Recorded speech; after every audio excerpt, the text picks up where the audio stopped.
Lee and Wonsuk made their way to the octagon, and every soldier in the training room stopped what they were doing and they gathered around the octagon. Lee and Wonsuk put their combat gloves on, and afterwards Wonsuk started licking his lips like a creep.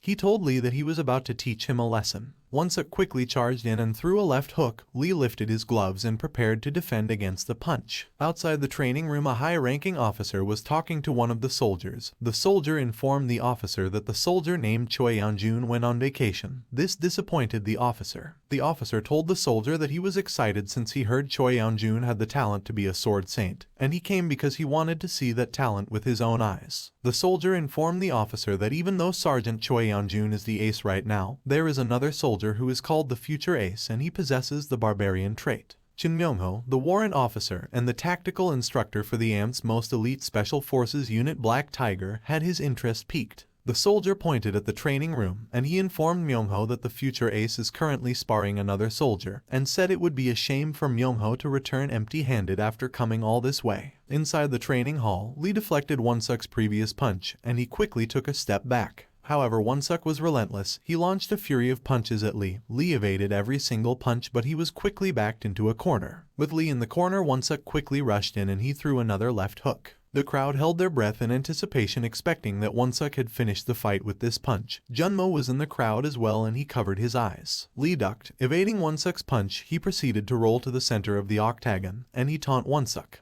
Wonsuk was so irritated that the veins on his forehead began to show. The crowd got excited and most of them quietly laughed at the fact that Wonsuk was getting taunted by Lee. The soldier from earlier brought Myung-ho inside the training room and says the stage has been set up as if it were meant for an audition. The soldier asked Myung-ho if he thinks Wonsuk has a chance of becoming an ace. Myung-ho said he isn't sure yet, and he started watching the battle closely. The soldier talked up Wonsuk, saying all of his shots pack a punch. Myung-ho continued to watch the spar, and from what he could see, Wonsuk couldn't land a single one of his punches. He asked for the point of having all that power when you can't even hit your opponents. The soldier laughed nervously. He told Myung-ho that Wonsuk is just inexperienced, and said if he lands a proper punch, then the fight will be over in an instant. Suddenly Sang-uk shouted for Wonsuk to get his act together. He says Wonsuk was going too easy on Lee. Sang-uk's friends agreed. One of them shouted asking if Wonsuk thinks this is a joke, and another one says he bet money on him so he should take this more seriously. However, Wonsuk wasn't going easy on Lee at all. In fact, this entire time he had been trying to end the fight with a single blow, but his body felt heavier than usual. Wonsuk took a step forward and he threw another right hook. However, Lee manipulated the eyelets on his boots, causing him to misstep and miss his punch. Wonsuk hadn't noticed that Lee was controlling the eyelets on his boots to slow him down, and he began to wonder if there was something wrong with his body. Wonsuk launched another barrage of punches, but none of them could hit their target. Lee smiled. He guessed that Wonsuk probably feels like he is fighting in a swamp.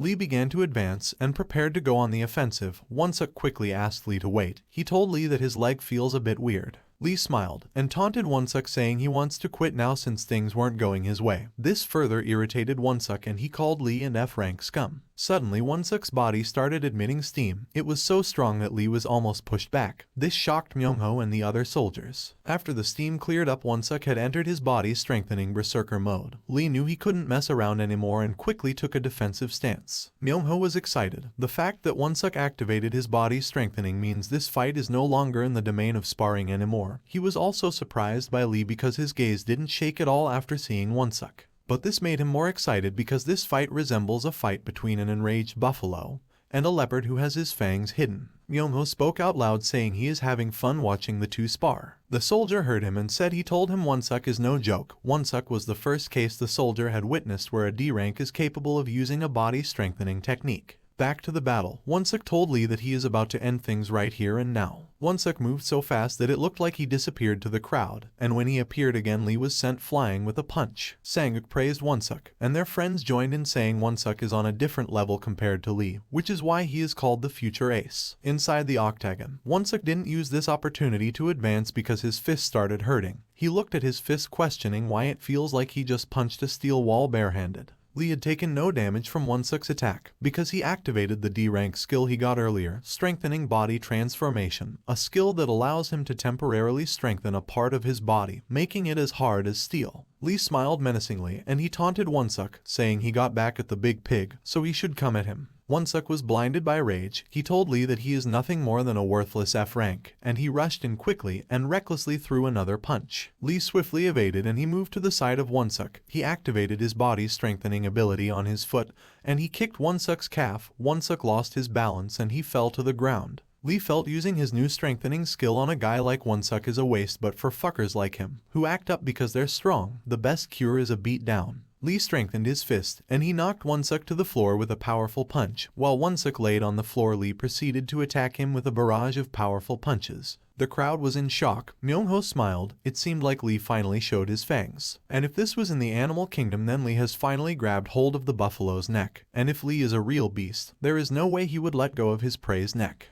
He wanted Lee to go for Won-suk's jugular, however Won-suk suddenly grabbed hold of Lee's shirt, and he lifted him in the air. He called Lee a bastard, and said he doesn't know what trick Lee is using, but this is where he dies. He swung his fist downwards. Before his head was smashed into the ground, Lee used the flying armbar technique and wrapped his body around Won-suk's arm and neck like a snake. Won-suk stopped his punch, because if he would have hit the ground then his arm would have been broken.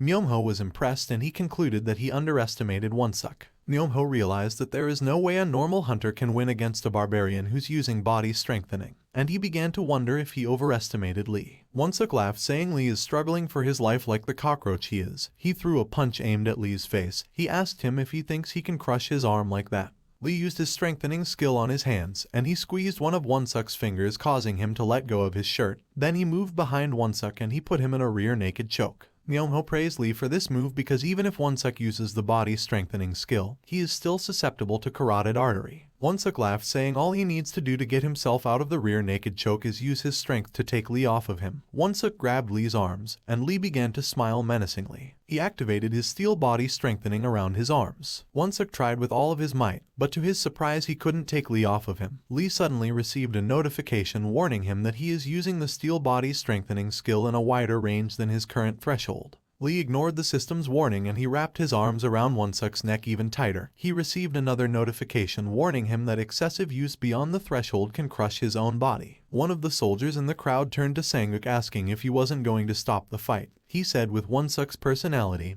he would never tap out. Sang-uk didn't respond. He was in complete disbelief from what he was seeing. While choking Won-suk out, Lee stared at Sang-uk. He wanted this to act as a warning to Sang-uk to never mess with him again. As Won-suk was about to lose consciousness, he questioned if he was going to lose to a loser like Lee in this way. The thought of him, the future ace, being humiliated in front of everyone gave him the strength to hold on. He activated his body strengthening for the second time, and his body grew to a monstrous size. His clothes ripped and the roof had cracks in it because he was too tall for the building. However, much to his surprise, Lee was still holding onto his neck. Myung-ho was surprised that Won-suk could use his body strengthening twice. However, if he doesn't find a way to get out of the chokehold, this fight will still be over. He looked on with anticipation, wondering which of the monstrous bastards would win. Won-suk's size continued to grow, to the point where it was crushing Lee's back against the ceiling. Even though he was in extreme pain, Lee continued to hold on. And a short while later Won-suk fell unconscious, and he face planted into the ground, shocking the other soldiers. Myung-ho was excited because he finally found a real beast. Lee walked out of the octagon, and Won-suk's friends entered asking if he was okay. They didn't receive a response, so one of them quickly checked his breathing. Afterwards he informed the others that Won-suk was still breathing, he just fainted.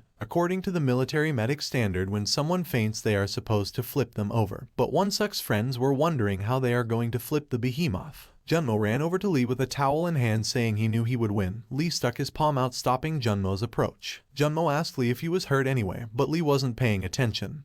He was looking at Sang-uk, who was doing his best to avoid eye contact with Lee. Lee continued to glare at him angrily. He was interrupted by Myung-ho, who asked him for his name. Lee was confused and he questioned why Myung-ho was in the training room. He saluted Myung-ho and told him his name and the company he's from. Myung-ho introduced himself as well, and he praised Lee for his excellent win. He took out a card asking Lee if he was interested in joining Special Warfare Raid. The other soldiers present were jealous. Lee just got recruited to the Black Tiger unit, the best troop in the AMT. Lee apologized, and he informed Myung-ho that he is just an F-rank hunter. He hoped Myung-ho will retract his offer. However, Myung-ho told Lee that ranks are just standards set by normal people, and the military needs more warriors like Lee. Lee tried to remain calm, but on the inside he was screaming in agony. His military superiors were just claiming their stake on him like he was some property. Lee was taking a long time to respond, so Myung-ho asked if he was just going to make him keep holding his hand out like this. Lee sadly stared at the card. If he joins the Black Tiger unit, then he will definitely get caught up in confrontations with villain groups later. He took the card from Myungho and he thanked him for the opportunity, saying he will give it a thought. However, his true intention was to keep his distance from the Black Tiger unit. Sanguk glared at Lee angrily because he was winning, and he wasn't. Later that evening, Myungho visited Kangseok in his office. Kangseok sat him down and he poured him a cup of tea. Afterwards, Kangseok sat opposite of Myungho and he asked him if the Black Tiger unit is doing good these days. Myungho was slow to reply. He told Kangseok that the Black Tiger unit is always short-staffed these days. Kangseok smiled and said these days the guilds try to recruit hunters even if they are C rank, so this is to be expected. Kangseok continued on saying that after his team do the best they can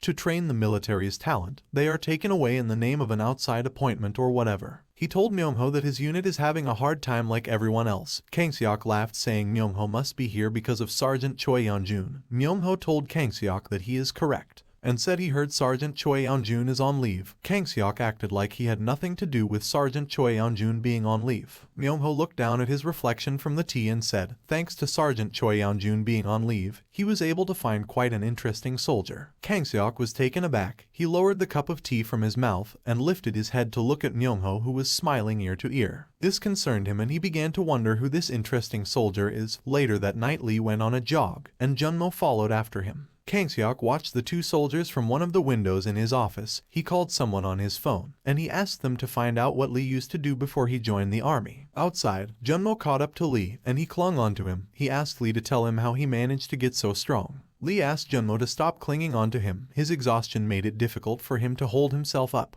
Junmo let go, and Lee started jogging again. Junmo continued to follow behind, saying he wanted to be like him. Lee asked why he would want to be like someone who is struggling to run. Back inside Kangseok's office, the person he was on the phone with informed him of ways to deal with Lee, and Kangseok chose one of the plans. He hung up, and he looked outside the window, seeing Lee's exhausted face. He smiled creepily, saying what's about to happen isn't his fault. It's all Lee's fault for making others so greedy. Thanks for watching. If you enjoyed the video, then hit the like button.